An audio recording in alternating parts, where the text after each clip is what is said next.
From venom-fueled vendettas to multiverse-level malevolence, let's break down the worst of the worst DC haters. What drives a villain to such obsession to destroy their enemies, not just physically, but mentally, spiritually, and generationally? Today, we're diving into the top 5 most obsessive, most dangerous, most downright petty haters in DC Comics. And believe me, these guys don't just want to win, nah, they want their enemies broken.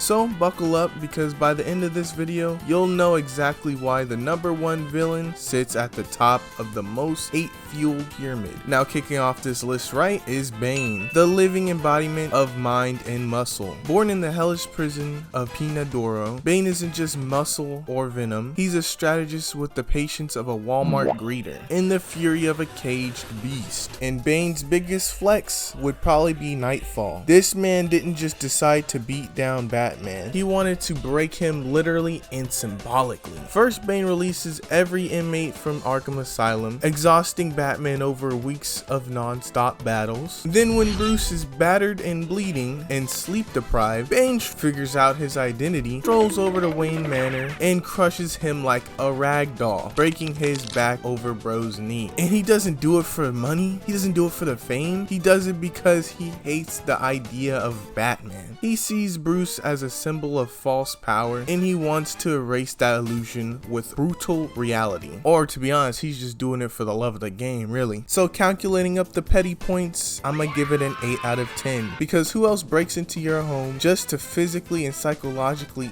end you? That's a madman right there. Coming in at number 4, Slade Wilson, aka Deathstroke. Now imagine a Batman who has zero morals and the super soldier serum that enhances his abilities, but also a grudge against teenagers. Slade's beef with the Teen Titans, more specifically Dick Grayson, is legendary. What begins as a professional job quickly spirals into an obsession. Slade sees the Titans not as kids to be mentored, but pests to be extinguished. One of his worst moments, he manipulates a young girl named Tara into betraying the Teen Titans from within. Not only does he exploit her emotions, he trains her to spy, sabotage, and eventually try to kill her so-called friends. This isn't just villainy, it's psychological warfare, bro. I also can't forget that Deathstroke was being a little handsy with that freshman. Chris Hansen might have to pay him a visit, but that's besides the point. He's also responsible for some of the most chilling moments in Judah's Contract, one of DC's darkest stories. And let's not forget when he nearly killed Batman in a one-on-one duel just because Bruce got in his way. And don't even get me started with the Slade from Teen Titans, bro. That man was a day one Robin hater.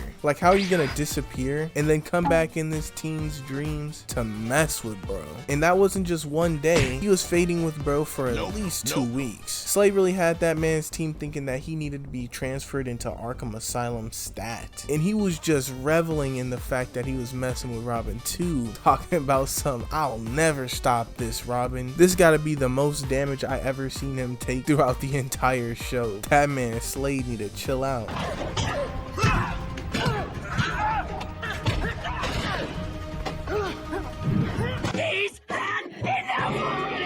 Petty points, I'm gonna say a 9 out of 10. This man ruins lives for sport and considers it art. Now at number 3 is when things get cosmic. Eobard Thawne, the Reverse Flash, might be the biggest hater in any multiverse. Why, you ask? Because this guy was literally Flash's biggest fan until he wasn't. Thawne comes from the 25th century where he discovers Barry Allen's legacy and becomes obsessed with being like him. So much so that after altering his own body to gain speed force powers, he learns he's destined to become Barry's greatest enemy, and instead of fighting fate, he embraces it. What does he do with his speed? Well, he goes back in time and kills Barry's mother, framing it on his dad just to mess with Barry's life. That's not just petty, that's generational trauma with a time traveling twist. But Thawne doesn't stop there. He manipulates the timeline, destroying relationships and even erasing entire realities just to spite Barry. Remember the Flashpoint paradox? Yeah, Thawne was behind that too. And let's not forget the CW show where bro literally swapped places with Barry just to crack Iris, take bro's backstory, and Control-Alt-Delete him as a baby.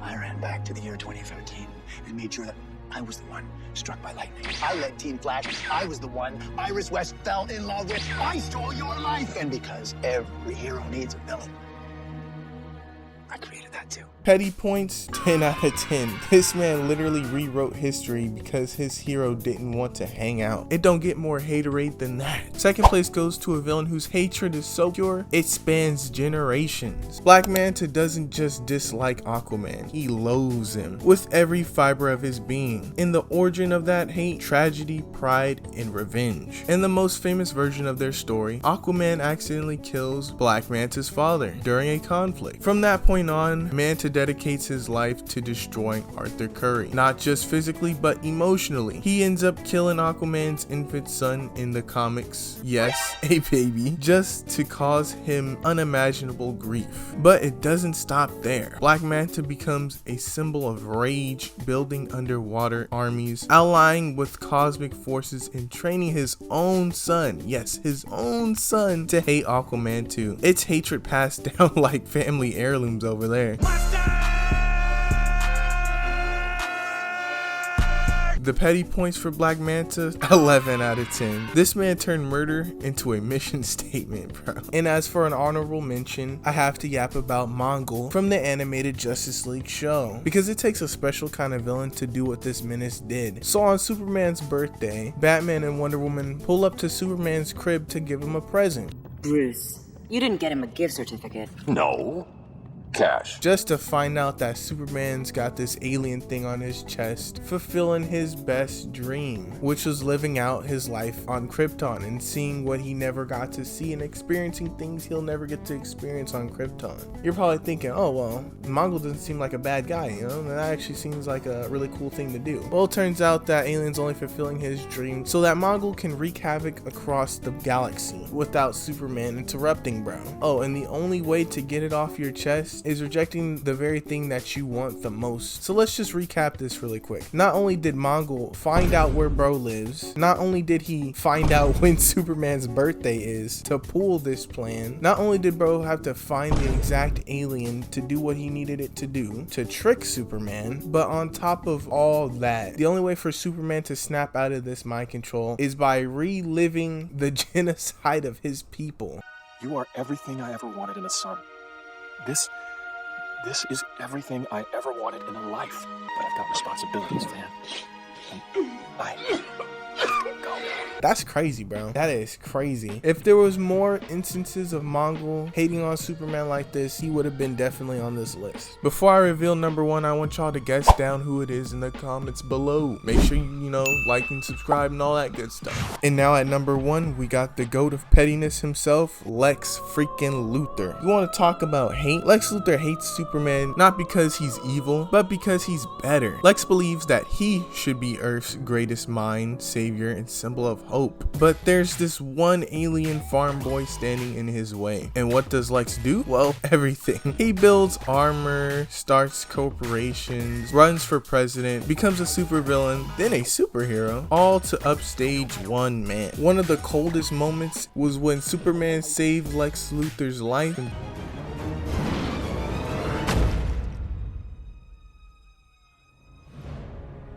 and Lex still starts plotting his murder because deep down he knows Superman's better than he'll ever be. And in Forever Evil, when the Justice League disappears, Lex tries to replace Superman, not to help people, but to prove that he could do it better. Lex's hate is so massive, so consuming, it shapes Metropolis, reshapes the DCU, and sometimes it actually saves it. Because Lex's desire to outdo Superman is so deep, he saves the world just to say, I told you so. And just for a little sidebar, that's why I love James Gunn's new Lex Luthor. That man was a hater day one. Spoilers for Superman, by the way. Bro created an entire war just to have an excuse to kill Superman. Crazy work, bro. Crazy work. And then not only that, bro, Superman interacts with this dude one time, this random civilian, and Lex Luthor literally kidnaps that guy, kills him in front of Superman, and is like, alright, time to go find somebody else to killed now. I don't know, it's just crazy. Go watch the new Superman movie. Oh yeah, and as for petty points, infinity. Lex Luthor is what happens when genius meets jealousy. So there you have it, DC's 5 biggest haters ranked by sheer obsession and villainy. From Bane's brute force to Lex Luthor's god tier ego. These villains don't just fight heroes, they live to ruin their lives. Who would you rank as DC's pettiest villain? And should I do a part 2 where I rank Marvel's most pettiest villains? Drop your takes down below in the comments, and don't forget to like, comment, and subscribe for more videos just like this one. And after you do all that good stuff, check out the next video. But I'm out of here. Peace.